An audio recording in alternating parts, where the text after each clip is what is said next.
बागलाण तालुक्यातील तरसाळी येथे मन हेलावून टाकणारी एक अत्यंत दुर्दैवी घटना घडली आहे.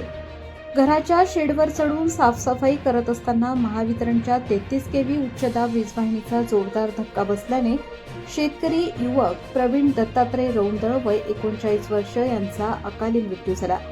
या घटनेमुळे संपूर्ण गावावर शोककळा पसरली असून परिसरातून तीव्र हळहळ व्यक्त होत आहे. मिळालेल्या माहितीनुसार प्रवीण रौंदळ हे सकाळपासून शेतात कांदा भरण्याच्या कामात व्यस्त होते. दुपारनंतर अचानक पावसाचे वातावरण निर्माण झाल्याने शेडमधील कांदा भिजू नये आणि पाणी गळू नये या उद्देशाने ते शेडवर चढून वर पडलेल्या नारळाच्या झावळ्या बाजूला करत होते.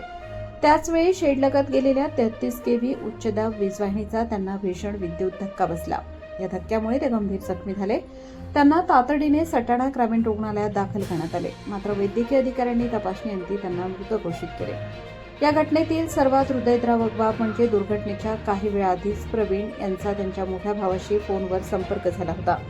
तिकडे पाऊस सुरू आहे का या प्रश्नावर त्यांनी नाही दादा असे उत्तर दिले होते. हाच त्या दोघांमधील शेवटचा संवाद ठरला. प्रवीण यांच्या निधनाने रौंदळ कुटुंबाचा मुख्य आधार हरपला आहे. त्यांच्या पश्चात आई, वडील, भाऊ व भावजे असा परिवार आहे.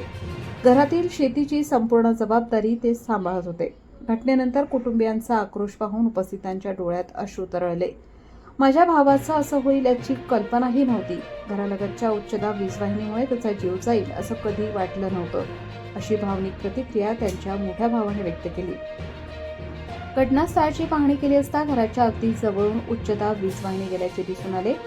कुटुंबियांच्या म्हणण्यानुसार या धोकादायक वीज वाहिन्यांबाबत त्यांनी महावितरण विभागाकडे वारंवार तक्रारी केल्या होत्या, मात्र त्याची दखल घेतली गेली नाही.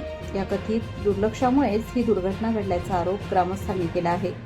या घटनेनंतर महावितरण प्रशासनाविरोधात संताप व्यक्त होत असून वीज वाहिन्यांचे सुरक्षित अंतर पाळले गेले का याची सखोल चौकशी करून दोषींवर कारवाई करावी, तसेच पीडित कुटुंबाला आर्थिक मदत द्यावी अशी मागणी जोर धरत आहे. दरम्यान या प्रकरणी सटाणा पोलीस ठाण्यात नोंद करण्यात आली असून पोलीस निरीक्षक योगेश पाटील यांच्या मार्गदर्शनाखाली पुढील तपास सुरू आहे. प्रबंधभूमी महाराष्ट्र न्यूजसाठी विशाल बच्छाव, जायखेडा, सटाणा.